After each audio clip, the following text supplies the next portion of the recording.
listening to Freshly Squeezed Best of 2025. Hello, welcome to Freshly Squeezed, a new music podcast. I'm Jim, and like the rest of the world, it's coming up to the end of the year. We've pretty much checked out. We're not doing any real work, so this episode of the podcast, rather than presenting to you three brilliant new artists from inside the UK and beyond, it's a little bit of a mashup of some of the favourite bits from myself and Producer Ant over the last 12 months, or just under 12 months. And because Producer Ant gets to pick some bits, he also gets to talk. You're right, mate?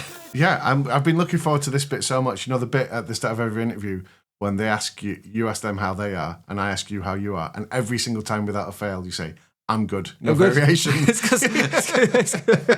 So, like, what's your secret? You should do some kind of like podcast about how to be good. No one cares. When you ask people how you are, no one goes, "Oh, it could have been better." Yeah. Got lots like pain in my knee. Yeah. I mean, like, my Achilles is playing up. I keep making noises when I sit down. Exactly. Well, this is the kind of irrelevant chat that people hate on podcasts. So should we crack on with what we're actually doing? So in order to look back at the year that has just been, between us, we've picked some kind of like a little mini awards ceremony. We've picked some categories, some favourite moments, and then we're going to make our nominations or the moment that fits into their category for each of us throughout the last few months. And just to put that in context, just to give you an idea, like what the task we faced in doing this, do you have any idea how many bands we've actually featured on the show? Oh, I reckon I could give you a good guess. I reckon... I'm actually trying to do the maths. 135. You're not far off, actually. So by my calculation, on our next episode, we'll have our 150th band. Wow. Which is a nice round number, isn't it? And just to put that into context as well, so that's more than Download, but less than the amount of bands you would have at Glastonbury. Ah, so just very cool. Yeah. I like that. Freshly Squeezed Music Festival coming up when we get to the 150. So in amongst this episode, there will be some highlights, but there'll also be a few musical recommendations. And that is where we're going to start, I think, with one to watch of 2026. So a band we've featured on the podcast over the last few months that I think is worth keeping an eye on for the next 12 months. That could be the band that kind of break through and become the next big thing, potentially. Who would you put, if, like, I know you've not prepped for this, but if you could pick a name out of their air that you've listened to on the podcast and gone, I rate them, who would it be? So I would say Dutch Mustard. Yeah. Part of it was the fact that when we went to see them play live, the Rosellas were in the audience as well. And I got the sense that they were going places. And also we were in that place, you know, we were there. Yeah, I'd agree with that, actually. And we'll come back to Dutch Mustard later. I think probably a little bit early for them, like in terms of that kind of 5-6 years grassroots stuff you have to do before you get that breakthrough moment. I think they're a little bit ahead of that. There's three bands that when I was looking at the list, I was like, I think these have got the potential to kind of be on those early big festival stages, like on the early doors of an Isle of Wight or something along those lines. And Lock In, who featured, you might remember, a couple of Essex boys, West Ham fans. Yes. They've done a lot of stuff on Club Media for West Ham. Like, they're eight. 11, 12, and your dreams gonna run in. Your hopes and wishes in a bottle gone floating. You blew the candle before I could give you that. Dictator. Do you remember Yes. Dictator? Yeah. Scottish band. They're actually on the early stages at Transmit this year, just gone. Obviously, the Scottish influence there. I think they are absolutely brilliant. They deserve so much success. I think they're worth keeping an eye on. And that was a really good interview as well. I remember that. Thanks. From their part. Okay, all right, nice. Feels like you've been going for far too long. Can overhear your echo in my heart where you belong. Feels like you've been going for far too long. And I pray to the Father, cause all that it matters to keep on fighting strong. But the band that I thought, these are the guys that I would rate out of our 150, I think they could really kind of break through in the next 12 months, are Spangled. Right. And I think that I've seen them play live a few times at progressively bigger venues in Manchester. They've just got that presence on stage. I think the tunes are getting stronger and stronger. And I think just as a bunch of lads, as personalities, they're just really strong. And that helps when you can like have that presence in the media when you're giving interviews and you come across well. I think that's really good. So when you say to them like, the one to watch, without putting pressure on them, is there like, do you have an expectation of like, there's going to be something where you just see them like announced as a headliner or a support act. Or... I don't think they're going to be they're not going to start headlining festivals or anything. I think you can expect to do that step up in gigs. Like they did Gorilla before. I don't know what the next venue above that would be. I think it's a fair jump because Gorilla's like 700. There's Gorilla in Manchester, which is a 700 person venue.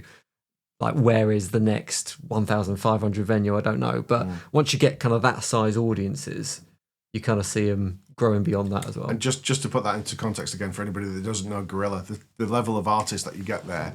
I saw Kiefer Sutherland play on his Not Enough Whiskey tour. I saw Wet Leg there actually, which kind of gives you an idea of the kind of. And 12 months after I saw Wet Leg play there, they then played, I think it was the O2 Ritz, which is again 2,500. Yeah, they won a real. Because I saw Wet Leg in their first Manchester gig, which would have been the gig before, and they played Yes, which is a much smaller room again.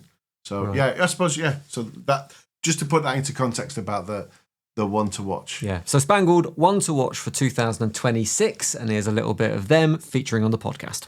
What is the plan right now? Is it power on under your own steam until the time is right, or do you want to kind of get that major label back in and get a proper album out and all that kind of stuff? So what's on the blueprint for Spangled going forward? I think we're gonna keep powering on the way we are until the right person and the right opportunity comes along. We've got the material to do an album, but we want it to be right. And it's gonna take time for the right person to come along, because realistically we can't afford it as 4 lads. It's expensive, like putting an album out there, and if we did it, it wouldn't be as good as it could be. Whereas if you get a label behind you, you can really polish it off and make it as good as it can be, and that's what we think it deserves as well. Like, we've waited this long, we may as well wait as long as it takes until we can do it properly.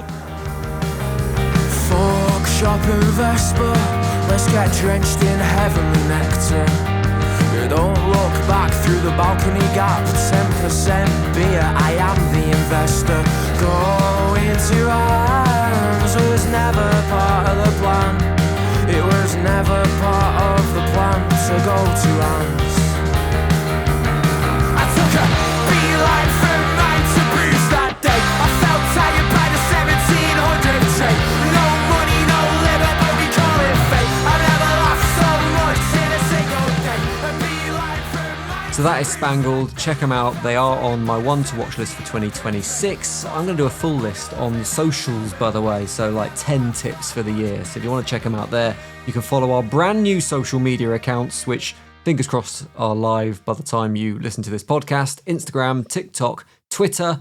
Squeezedcast is the slightly random title because you can't get any good social handles anymore. It's like do you remember when everyone had Gmail accounts? Yeah. And you had to like go, I can't have Jim Salverson. I've got to have Jim eats ham 125 exclamation mark or something like. Ironically, I don't eat ham because I'm a vegetarian, but you kind of get the idea.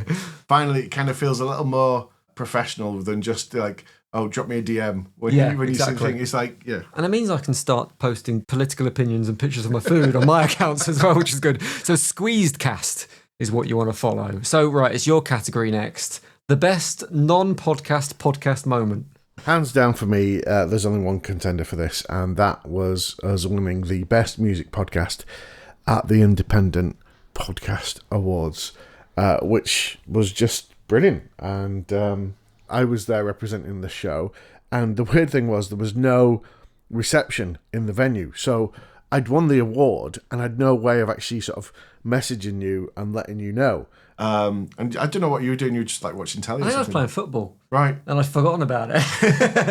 That seems really ungrateful. And it wasn't at all, but it's just like it slipped my mind. Can we list all the awards we didn't win? Well, there was, we had just before that, we'd heard that we'd not been nominated for another awards, and you had quite an angry response to that. And then actually, when we won that award, you had quite an angry response to winning that to the previous awards. What do they know? And I wasn't sure what to expect. You weren't there. It's kind of your baby, and you have the better connection with everyone. But I did my very best in the acceptance speech that I gave afterwards. Jim's the creative genius about this. Unfortunately, he can't be here today, but I'd like to dedicate this to him and his family. All the just fucking brilliant musicians that we've got. The standard of the music blows me away every week, every time. It's just fabulous, and it's a pleasure to work on the show. And finally, we did it. Lovely. And do you know what? We got nominated, or we won another award the other day. I don't think I've actually told you about this. No, what? It was like, there's a really Communication, Jim. Yeah, there's a really cool social media account called Best New Indie, and they kind of recommend artists and kind of recommend new music and stuff like that. And they did a little awards ceremony at the end of the year, kind of an online thing, and we got the got the award for Best Music Podcast.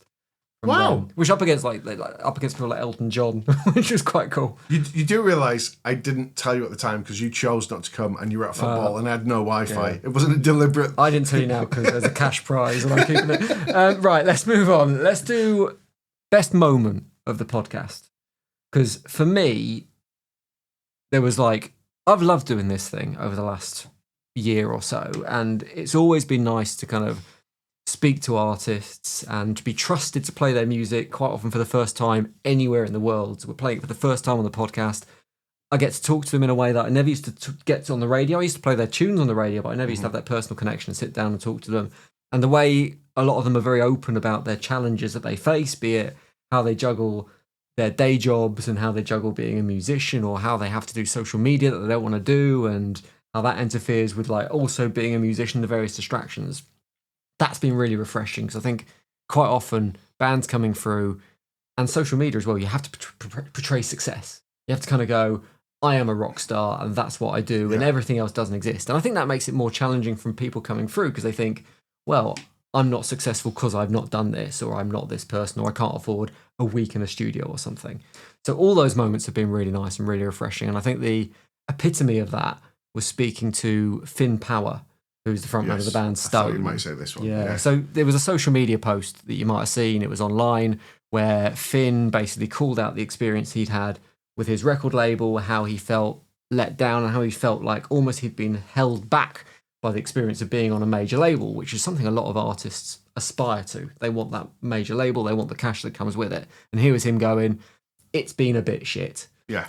I dropped him a message and said, do you fancy coming on the podcast? And he was more than happy to come on, had a chat. He was sitting in his garden at the time, and I think the audio quality was really ropey. He was kind of wandering around on his phone. Yeah. What I liked about that chat with Finn was I think it added real context to the social media post, and often social media posts don't have any context at all. He got the opportunity to talk about what the band were doing next, and the fact that they were getting the second album. The first album is amazing, by the way. If you've never listened to Stone's debut album, it is cracking, but it wasn't the vision he had. He wanted to do more spoken word, which is going to come about in the second album when that comes, which they're kind of self-funding. It was really honest, it was really open, and it was a level of honesty you don't hear people talking about in that kind of way when they're talking about those label relationships. And I think it was always also important. It kind of like was a warning to bands that might listen to that interview and go, all right, maybe the major label route isn't the right thing for me. Yeah, and also I think just for people who aren't in bands, but like, you know, sort of friends that are in bands and that kind of thing, and you have that general kind of like naive belief that, you know, once you get signed, that's it. Yeah. You know, you kind of don't need that. Made it, lads. Yeah, exactly. Well, that's enough talking about it. Let's hear a little bit of it. This is Finn Power, emergency episode of Freshly Squeezed. I feel like we just came in. I felt like every single person at the label is more trying to build their own portfolio using us rather than actually trying to serve the band. Does that make any sense? Yeah, no, it does, definitely. And I guess it must be really confusing as a band to be signed for something specifically, for having something that makes you special and that's built your audience to get you to the point that you've got a label in the first place, or labels that are interested. And then when you get into that scenario, you're kind of told that the thing that made you special isn't the thing you should be doing anymore. That must be really difficult to kind of get your head around as an artist in the first place. Yeah, I think, it's one of them. I think when we were in it, we were just like, these guys are the big dogs, you know, we didn't really want to wrestle too much. But eventually, I think around about May last year when the album was announced, at that point I just said to the band, like, rain or shine, I don't want to be on this label anymore. Right. I said I'd rather, even if we become a flop and no one ever wants to listen to us again, I said we'll do it guerrilla warfare style and do it our own way. You know, I'd rather have no label and be who we are. And I was sick to death of it, and we all felt the same. We didn't feel as close a band. It was hard to write music together. We no longer were sat in the practice room. We were trying to be sat at a laptop and make songs they'd like. It just felt hard. You know, after it, we were just kind of like, how do we go about this? And then I just said, we can either be a horror story of a band who goes through the major label system and burns because of it, and it's a sad story that you reference when talking to younger bands, or we could be one of the bands who can be heroes for other bands. Go back and listen to the full episode of that. It is definitely worth listening to. Like I say, honest, open, insightful from Finn Power. Next category. I think I'm noticing a pattern here. Mine are quite serious. Yours are stupid. So, what's next? It is the best worst game show. Okay. So I do like a game. Yeah, well, this is the thing, and what I like is there's been quite a few interviews where you've thrown something in, and it's been, for me as a producer, it's been quite a nice little challenge to come up with the sound effects for all this. And there's some things that we'll go back to and do time and again. So you do have the one where it's like the fantasy lineup for a festival. Yeah. You have the one where you can replace one band member with somebody else. So far, I think everyone's fallen on their sword for that. Yeah, they have. Yeah. Which isn't what you want from arrogant frontmen, do you? Liam Gallagher wouldn't be going, get me out of the band. He wouldn't be doing that. But then, so you've done a few sort of based on the band themselves and their names. This is highlights. the best bits. Here's a shit idea you had, Jim. Let's have a listen. But what I really enjoyed what happened, because very quickly you realise it's all going wrong and you just plough on. And it was when we had Felix Hill. Yes. And you'd come up with one of your games, and there's two things I like about this. One, he has no idea what's going on. And two, you realise very quickly it's not working, but you just plough on anyway. I'll let you listen to this bit, and then I'll tell you a little secret about that section. So here it is. Brilliant, well thought out game with Felix Hill. Felix, you've got one of those names that sounds like a name but also sounds like a place, if you know what I mean. Like, you can imagine Felix Hill being this lovely kind of leafy hill somewhere in the Lake District, and there are other people who have a similar thing going on. I'm going to give you some clues to some people. I want to see if you can complete the person I'm talking about. So, for example, US actor and comedian Chris. So the answer would be Chris Rock. Oh, I see. Okay, right, yeah. So I've got 3 for you here. We're going to see how you do in terms of scores, okay? Okay, if it's anything based on that example, it might not go very well, Yeah, it but might I'll not give be it a go. You might get the first one. Okay. Iconic music producer, produced Cortina's St. Jude. Stephen I don't know. Stephen Street. This game was much better in my head than it's turning out to be. I think I'm just a rubbish contestant. I don't think you'd see it. We're going to crack on. Maybe related to you, ex-UK sports presenter Jimmy. Unless it's Hill, I don't know. It is Jimmy Hill. Well done. 1 from 2. Final one, UK singer-songwriter, Love as a Hat, James I'm not sure. Bay. So there you heard 3 examples, I think, of Oh no. of games. No. I reckon I must have done at least 7. You only ever sent me 3. No, that's because I edited it. Don't want to sound like a complete idiot. There was many, many more. Wow. I mean, Felix, if you're still, if you're listening to this, I commend you for putting up with that and then subscribing to the show. I appreciate that. Right, I want to do best music discovery. Okay. Because the show is all about music discovery. The idea of doing it in the first place was it was a place for new artists to get discovered and kind of hear new music that you hadn't heard before. But that feels like a good place to finish the podcast.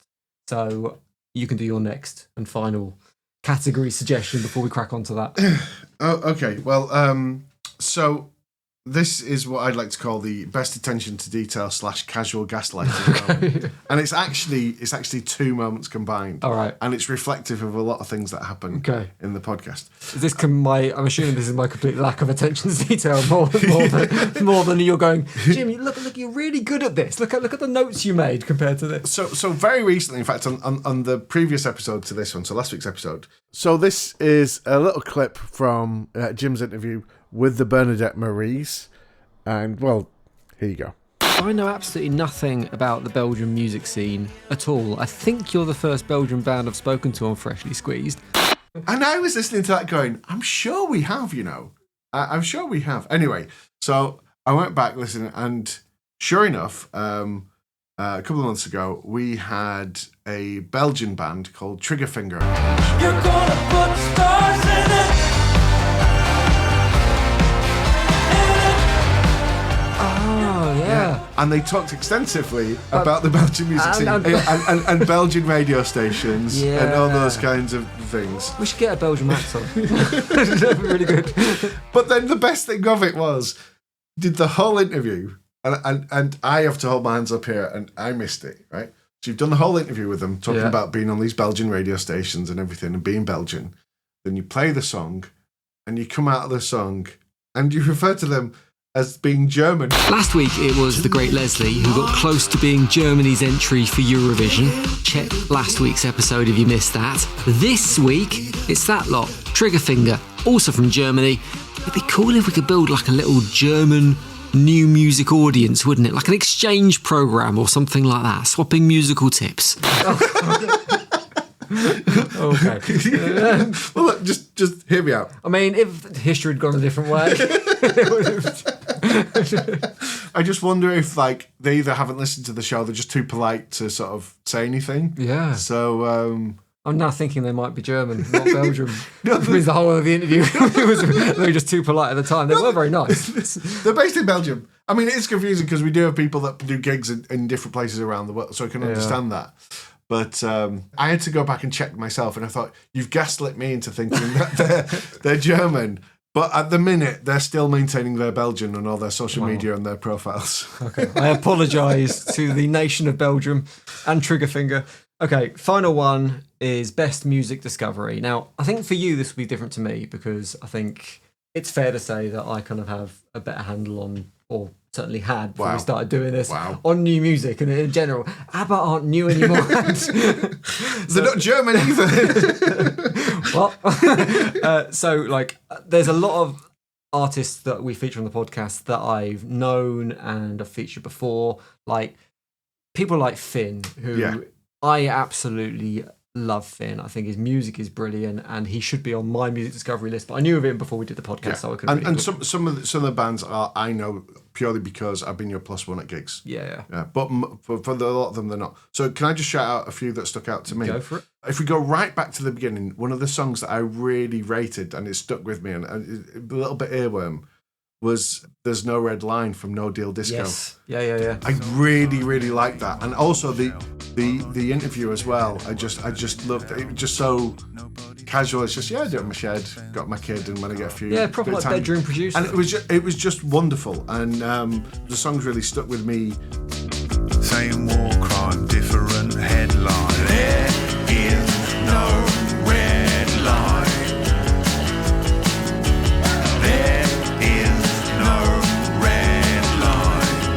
The return of the sausages. There was a Manchester band we had on recently, Madame Claude. Oh, yeah. Simon is a Lunatic.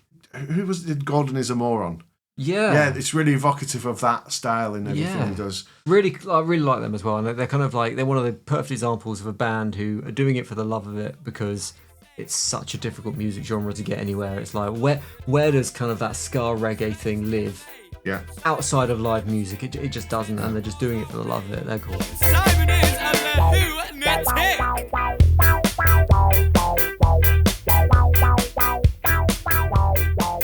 And then going further afield, Stephanie Neal, that Killer Smile she was song. cool as well. Got into an Uber, smells good, 5 stars. Kate sent a DM, can I bell her after? She's watched too much true crime. I text, I will be fine. As I shimmy out of class. And then just very quickly to shout out, Tom's Say Whatever has become a real earworm for me. Oh, really? Yeah, and because there's something about it. Again, going back to the 90s, there's a track by Lush called Shake Baby Shake, which is very in that space. What's really interesting about talking to them as well, I can't remember whether it made it into the podcast either, but they basically were talking about, because they made a big album in the 90s, it did all right, but it wasn't the album they wanted to make because they were signed to a different label and they wanted to kind of do a harder rock sound. So actually what they're doing now, which is a bit shoegazy, it's kind of like that was closer to what they wanted to do at the time. If you want forever, try something new, cause I don't think that I've ever met someone as cold as you. You say whatever, act like it's cool. And the other one that's just been ringing around in my head ever since, it was Harry Healy's Stop the War. Ever since we used it in that episode. And of course I hear it a few times when I'm putting the episode together. So start the wine. Start the wine. Nice. Well, I think for me, my list is far less comprehensive than yours, to be honest with you. Like the things that have really stood out for me, or the things that I remember. Like I've loved every single act that we've had on the podcast, and that's the beauty of doing it. Is I got to pick all the bands that we featured on the podcast, and it's always people get on the podcast via merit. If you make a good tune, then you'll get on the show. It's like 100% down to how good it is. There are no pluggers. There are no kind of like bosses deciding what goes on. But the things that have really stood out for me, and I was looking back at the list and trying to remember. There are no fact checkers when it comes to no, Belgium, German. Yeah. The things that were kind of a little bit quirky and a little bit different and often a little bit funky as well. So like, they're not the things you hear on the radio all the time. So Oswald Slane, for example, if you remember them, kind of like dead, kind of like funky indie tunes. A real road runner, 5 or 6 years ago, down at the Boozer, with Sean Paul playing on the radio, we were on to a winner. Yes and Maybe were really cool. Which was that the band that was Scotland and France? Yeah. So like the singer was in Scotland and the producer was in France, and it had this kind of Calvin Harris, Daft Punk, Phoenix kind of feel to it. That was really cool. That stuck in my memory.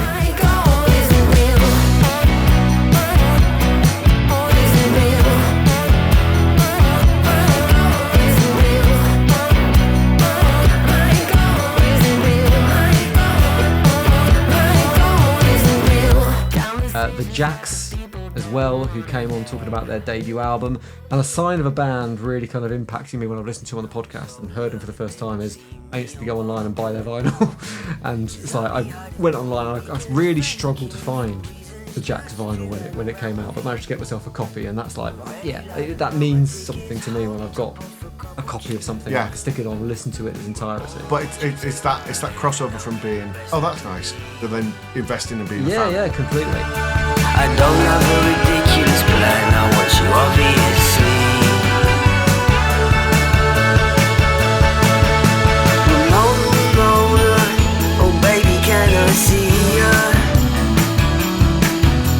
Ramona, you tugging on a tangled mind. But the one I think, and you mentioned her earlier, or them earlier, and I think it brings it round full circle, the one that's really had the kind of, when I look back and go, I'm so happy I found them as an artist, is Dutch Mustard. As you said earlier, we saw them live. They played the Rat and Pigeon in Manchester, which is a tiny venue. I think about 70 people. And again, that just the whole, it already feels like a story that we'll be telling in 10 years. Yeah. That we saw them back in the Rat and Pigeon with 50 people in Manchester. And what I love about it is you go back and listen to, there was the song we featured. Yeah, Life. We'll put that on in a second. And then you listen to the back catalogue and you can hear the development of them as a band and her as an artist as they go through those tracks. It's like she is getting better and better. Had such stage presence when we saw her in that tiny kind of small sweaty room, which isn't easy in that size venue when you can see literally everyone and you've got kind of a very small crowd. To have that kind of presence is really difficult.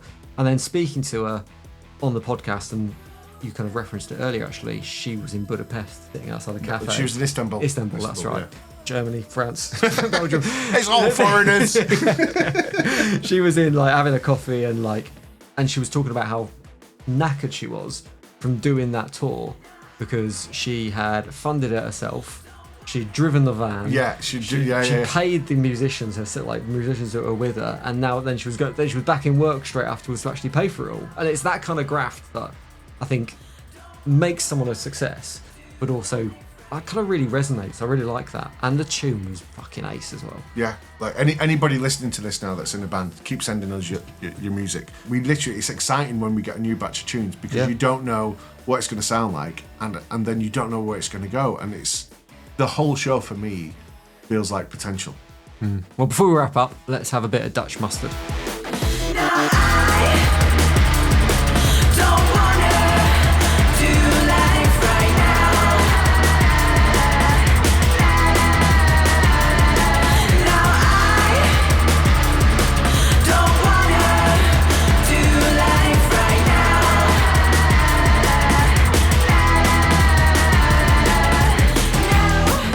Cool, that's it. Wrap of 2025. some amazing things that I'd forgotten about until we kind of took a pause and looked back at this stuff. And you were saying just before we heard from Dutch Mustard that it's always exciting when we get new tunes. It is, and everything that gets sent gets listened to. I think I might not listen to all of it, but I'll certainly listen to some of it. And I never offer feedback to people because who am I to give feedback to people? I'm not a musician. I can't. I do. To get that feedback, join the Patreon. That's a good idea. Yeah, so thank you if you've sent music in. I really appreciate you getting in touch and sending it. Thank you if you listen as well. Don't forget there are new social accounts. Squeezed Cast on X, on Instagram, on TikTok. There's nothing on any other one. When we're recording this, there's nothing on those channels. There might be something up there. We're going to be busy over Christmas. Yeah. That's something new for the year going forward. What else is going to be new? Because there's a few things we did last year which I really liked. So I would like to see the festival episodes come back. Yeah, okay. Just in terms of like, as especially, I mean, I'm going to a few festivals next year. One for my birthday. Any in Belgium? On a map. So from a selfish point of view, I'd love that. I also really liked, and we only had like a handful of them, maybe 2 or 3, but the acoustic sessions that we had. Yeah, they were cool. Yeah, and I'd really, and I know it's a big ask. Yeah. I know it's a big ask, but I'd really like to get more of that in there. But what else, is on the horizon? I liked the full EP playback that we did with Rosella's.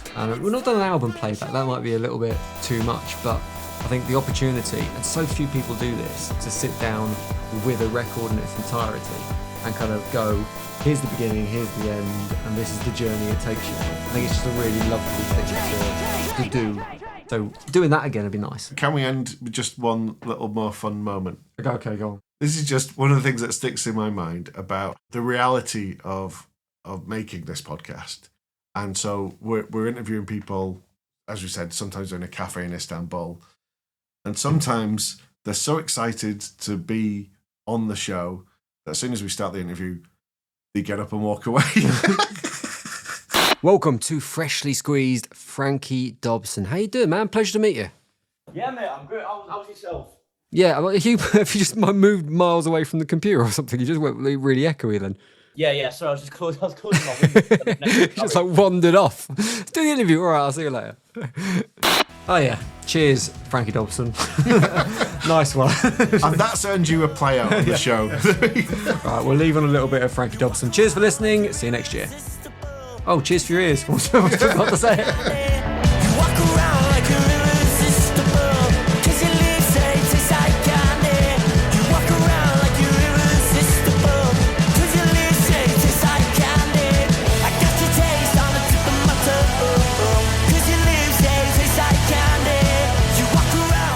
The award-winning Freshly Squeezed, a new music podcast, was devised, produced and hosted by Jim Salveson.